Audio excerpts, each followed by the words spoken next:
Hello everyone and welcome to my DIY corner. Today we're making my homemade diaper rash ointment, and this is something that we use with every diaper change. It helps to prevent and treat diaper rash.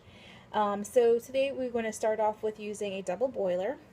Here I have a small saucepan with a made into a double boiler using a glass mason jar in about halfway full with water, and my first ingredient that's in here already is our beeswax. Now the beeswax, we use 1.5 tablespoons. All right, and this is the first thing that you put in because as you can see here, it's pretty hard and you need it to melt. All right, so that's the first thing you need to get in here. It takes about 5 minutes or so for a 1.5 tablespoons to melt, and I'll show you what that looks like. Alright, so it just becomes clear and liquid once it's melted. Alright, so you have your double boiler set up here. While keeping it on the stove, we are going to have half of a cup of coconut oil. So I've already melted it in the microwave for about 30 seconds. Alright, so again, that's half a cup of coconut oil, and you slowly add it to your beeswax. Now, one thing to note is as you add the coconut oil to the beeswax, it does actually coagulate a little bit. So once before clear beeswax is now coagulated with the coconut oil. But just keep it on your double boiler, keep that going for about another 5 minutes or so, and that will slowly melt and become clear again as the first liquid I showed you before. Alright, so we keep that going, and as we keep moving, once that's melted, we're going to add 1 tablespoon of our sweet almond oil once this is melted.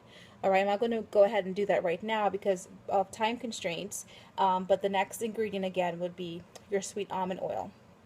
Once you've put the sweet almond oil and you have a molten clear liquid where you can actually look and see straight through it, looks crystal clear, then you can remove your mason jar from your double boiler, alright, and allow that to cool for a few minutes, and then you pour that into your jar of choice, and once you do, you allow it to cool for a few minutes. Alright, and then you add your essential oils. Now this is the finished product here, our diaper ointment. This is what it turns into once it has time to cool.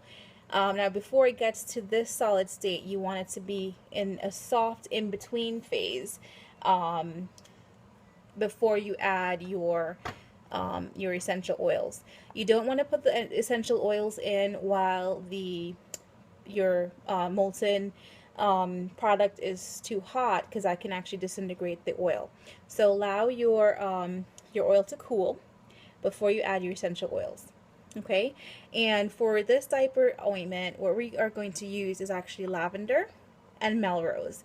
I use this combination for our baby wash, which is actually really great for eczema prone skin, and for our daughter who's using this diaper rash ointment, she actually has eczema, and we find that her diaper rash clears up quite easily with the use of this combination as well. So we're going to add 5 drops of each into our 4-ounce jar of our ointment. Okay, and I'm just going to show you what it's going to look like once it has solidified. Alright, so this is our finished product. It's very soft, and I'm just going to take a scoop out so you can see what it looks like. And it's very easy to apply to the skin, and it does not leave any residue, does not leave any markings on the diaper or soiling of any of their clothing. Alright, and that's pretty much our simple, easy recipe for our diaper rash ointment. Thank you.